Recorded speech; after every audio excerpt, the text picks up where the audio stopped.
Sir రెండు వైపుల నుంచి పోలీసుల మీద ఎలిగేషన్ చేస్తున్నారు, ముందుగానే మీడియాకి ఇన్ఫర్మేషన్ ఇస్తున్నారు అని. Okay, that is not an allegation అండి, that is a fact. నేను allegation ఇవ్వట్లేదు. పోలీసుల దగ్గర నేను రాసిన తీసుకున్న రిసీప్ట్ కాపీస్ పైన కూడా ఉంది. బట్ మీకు ఎలా ఉంటుందో మీరు ఆలోచించండి. మీడియాలో ఫస్ట్ వచ్చిన తర్వాత నాకు సంబంధించి రావడం, as a general public I'm talking to you, I know my rights కదండి. మరోవైపు మనోజ్ ఏమో కంప్లీట్ గా విష్ణు టీమ్ కి మాత్రమే సపోర్ట్ చేస్తున్నారు, పోలీసులు అంటే మొత్తానికి. I feel the only thing is that I leave you to judge it. నిన్న రాత్రి జరిగిన సంగతి యు saw it. మీ ఇళ్ళకి వచ్చి ఎవరైనా ఒక 20 మంది వచ్చి మీ గేట్లు పక్కన కొట్టి లోపల తండ్రిగా కూర్చొని ఉంటే తండ్రి పైకి వెళ్తారా అనే క్వశ్చన్ మీకే వదులుతున్నారు. నేను చావనైనా చేస్తాను కానీ అలాంటి పని చేయండి. నోరు మూసుకో అంటే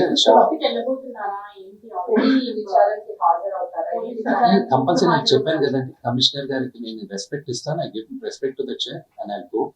నాన్నగారికి ఇప్పుడు న్యూస్ బిల్ట్ ఇప్పుడే వచ్చింది కదా, medical built. So once the CT scan is over, everything is over.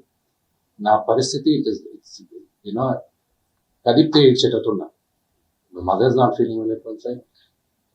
అంటే మనోజ్ గారు ఆయన భార్య వచ్చిన తర్వాత మారిపోయారు, వాళ్ళిద్దరు కలిసి ఇదంతా చేస్తున్నారు అనేసి చెప్పారు. నాన్నగారు మాట్లాడింది మీకు అర్థమైతే దాంట్లో ఉంది. అంటే భార్య మాట్లాడింది మనోజ్ ఇలా తాగేసి అలా చేస్తున్నాడు అని. అంటే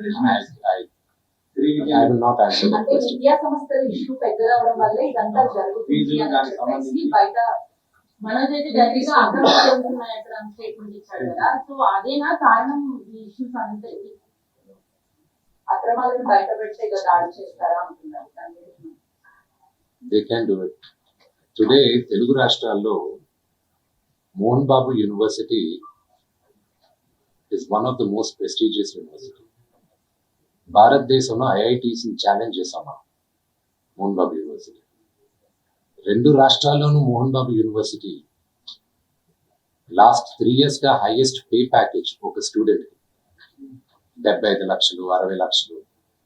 ఒక మామూలు ఫార్మర్ డాటర్ కూలి పని చేసుకునే ఒక ఫ్యామిలీ నుంచి వచ్చి 45 లక్షల రూపాయలు జీతం సంవత్సరానికి అనేది ఆ ఘనత మోహన్ బాబు యూనివర్సిటీకి ఉంది. అండ్ త్వరలో అనౌన్స్ చేస్తాం. భారతదేశం ఎన్నో సంవత్సరాల నుంచి ఫారిన్ యూనివర్సిటీస్ ఇండియాకి తీసుకురావాలని ప్రయత్నిస్తుంది. ఇండియాలోనే first university Mohan Babu university అవుతుంది. పెన్ స్టేట్ యూనివర్సిటీతో ఇండియాకి తీసుకురావాలి. And they are rank number 50 in the world. So ఆ ఘనత మోహన్ బాబు యూనివర్సిటీకి ఉంది. And of course we are govern by laws, everything. It's an open book, you know they can come. అక్కడ another one great thing is that ఒక student female male రేషియోలో ఎప్పుడు female ratio 30 to 35% ఉంటుంది. Organisations లో కానీ ఎడ్యుకేషన్ ఇన్స్టిట్యూషన్స్ లో కానీ ఎక్కడైనా. దానికి ఒకే ఒక reason, because chancellor Mohan Babu గారిని నమ్మి, ఆయన క్రమశిక్షణని నమ్మి తల్లిదండ్రులు అక్కడ చేర్పిస్తున్నారు. సో అది మాకు దేవాలయం, యూనో అది మా గుడి గురించి తప్పుగా మాట్లాడితే అది దట్స్ నాట్ రైట్.